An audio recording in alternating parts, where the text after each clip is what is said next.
श्रीमान् वेङ्कटनाथार्य कवितार्किककेसरी वेदान्ताचार्यवर्यो मे सन्निधत्तां सदा हृदि भोक्तुं तव प्रियतमं भवतीव गोदे भक्तिं निजां प्रणयभावनया गृह्णन्तः उच्चावसैर्विरहसङ्गमजैरुदन्तैः शृङ्गारयन्ति हृदयं गुरवस्त्वधीयाः.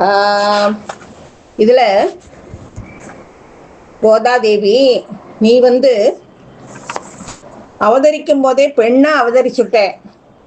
அதனால உனக்கு பகவான் கிட்ட எப்படி பக்தி பண்ணணும், பகவானை எப்படி அடையணும், உன்னுடைய நாயகனான அந்த எம்பெருமான் கிட்ட எப்படி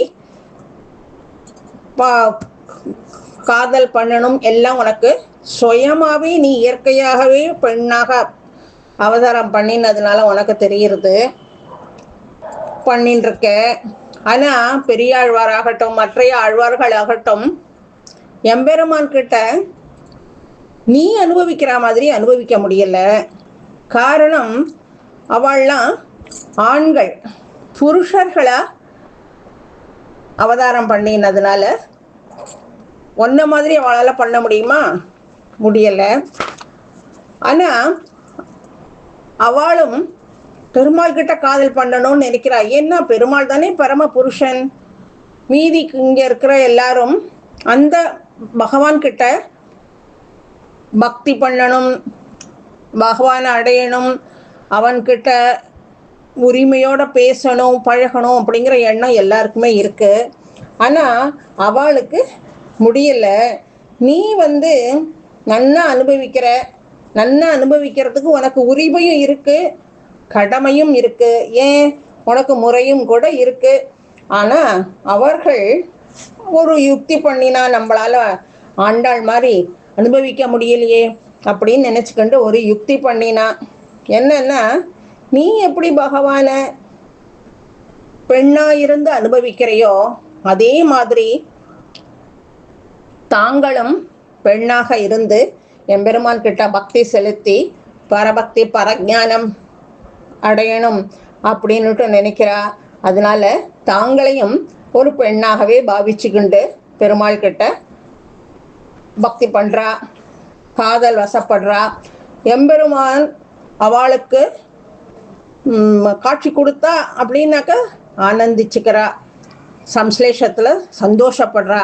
அதே எம்பெருமான் பிரிஞ்சு விட்டான் அப்படின்னா அவ விஸ்லேஷத்துல துக்கப்படுறா.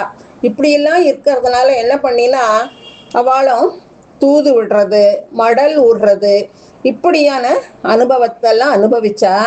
இந்த அனுபவத்தினோட காரணம் அவளும் பாசுரங்கள் மூலமா தன் என்ன மனசுல நினைக்கிறாளோ அது எல்லாத்தையும் பாடுறா. அப்படி பாசுரங்களை கொடுத்துருக்கா.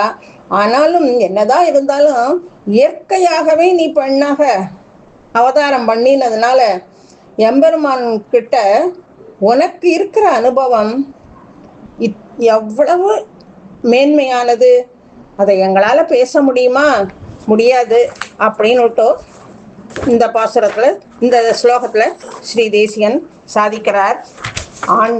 கோதாதேவியோட தந்தை பெரியாழ்வார் தன்னை யசோதாவாக நினைச்சுக்கண்டு கண்ணனை அப்படி கொண்டாடுறார். எப்படி இந்த கண்ணனை இடுப்புல வச்சு தொட்டில போடலாம் அப்படின்னு பார்த்தா அதுலயும் போட முடியல.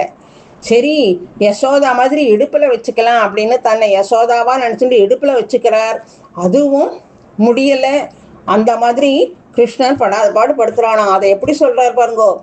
கிடக்கில் தொட்டில் கிழிய உதைத்திடும், எடுத்து கொள்ளில் மருங்கை இருத்திடும், ஒடுக்கி புல்கில் உதரத்தை பாய்ந்திடும், மிடிக்கிலாமையால் நான் மெலிந்தேன் நங்காய் அப்படின்னு யசோதை எப்படி சொல்றாளோ அதே மாதிரி யசோத பாவத்துல கண்ணனை சொல்றார். அதே நம்மாழ்வார் என்ன பண்றார், பராங்குஷ நாயகியா இருந்துட்டு கங்குலும் பகலும் பாசுரத்துல அப்படி கதர்றார். உன்னை பார்க்கணும், உன்னை நீ என்கிட்ட எனக்கு காட்சி கொடுக்கணும், நான் உன்கிட்ட வரணும் அப்படின்னு கதறார் கங்குலும் பகலும் பாசுரத்துல. அதே தன்னோட மனசை பெண்பாவத்தால மாத்திக்கண்டு பகவான் கிட்ட அவர் அப்படி உருகிறார். அதே திருமங்கையாழ்வாரா பரகால நாயகியா இருந்துண்டு அவரும் மடல் ஊறி எல்லாம் பண்றார். இவா எல்லாரும் இப்படி பண்றதாலே இவாளுக்கு யார் சொல்லி கொடுத்தா? கோதாதேவி தான் சொல்லி கொடுத்துருக்கா. காலங்கள் முன்ன பின்ன இருந்தாலும் அந்த மனோபாவங்கள் ஒருத்தருக்கொத்தர் அது தெரியும். அவளுக்கு அந்த ஞானத்திலேயே அதெல்லாம் தெரியும். அதனால இதெல்லாம் கத்து கொடுத்ததே கோதாதேவி தான் இவாளுக்குமே. அதே பெரியாழ்வார் ரங்கநாதன் கிட்ட அனுபவிக்கணும்னு பார்க்கிறார், முடியல. அதுவும் எப்படி? பிரணய பாவனையில காதலா பாவிச்சு காதலா எம்பெருமான் கிட்ட அனுபவிக்கணும்னு பார்க்கிறார், அதுவும் முடியல. பெருமாளை பிரிஞ்ச துக்கம் அவளுக்கு, அவளால் இருக்க முடியல, கஷ்டப்படுற அவளும். இது எல்லாத்துக்கும் முக்தாய்ப்பு வச்ச மாதிரி நீ 5 கொடிக்கு ஒரு சந்ததியா அவதரிச்சியோ இல்லையோ, அதைத்தானே மணவாள மாமணிகளும் உபதேச ரத்ன மாலையில சொல்றார். 5 கொடிக்கொரு சந்ததியாய் ஆழ்வார்கள் தம் செயலை விஞ்சு நிற்கும் தன்மையளாய் பிஞ்சாய் பழுத்தாளை ஆண்டாளை அப்படின்னு. அந்த மாதிரி சொல்ற நீயும் 5 குடிக்கு ஒரு சந்ததியா அங்க அவதாரம் பண்ணினதுனால நீ பெண் தன்மையினா இருந்ததுனால, அதுவும் எப்படி எல்லா ஆழ்வார்களுக்கும் ஒரே சந்ததியா இருந்திருக்கே, அதுலயும் ஒரு பெண் பிள்ளை, அதுலயும் எப்படி ஞான பெண்ணா வேற நீ அவதாரம் பண்ணியிருக்கேன். ஆனா அந்த ஆழ்வார்கள்லாம் மற்ற ஆழ்வார்கள் எல்லாருமே எம்பெருமானால மயர்வர மதிநலம் அருள பெற்றவர்கள்.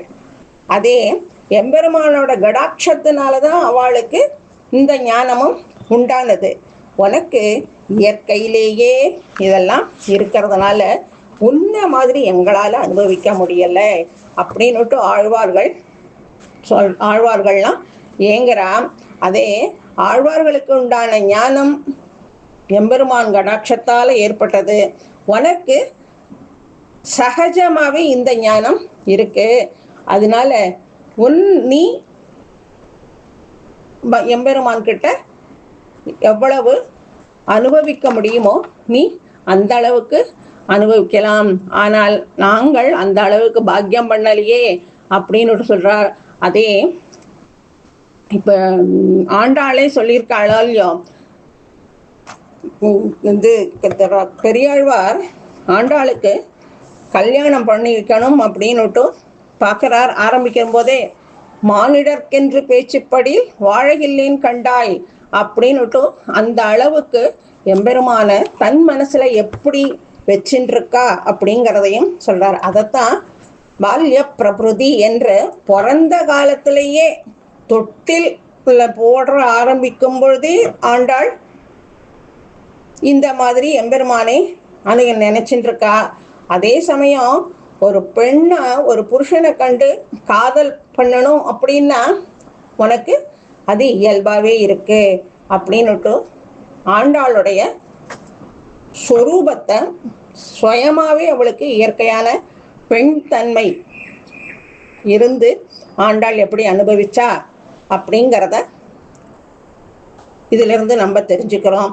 ஆண்டாள் மாதிரி அவரை பிராயம் தொடங்கி சொல்ற மாதிரியே அவரை பிராயம் தொடங்கி என்றும் ஆதரித்தெழுந்த என் தடைமுலைகள் அப்படின்னுட்டும் தன்னை பெருமாளுக்கே அர்ப்பணிச்சுட்டேன்னு தொட்டில் இருக்கிற போதுல இருந்தே அவ சொல்லின்னு இருக்கா.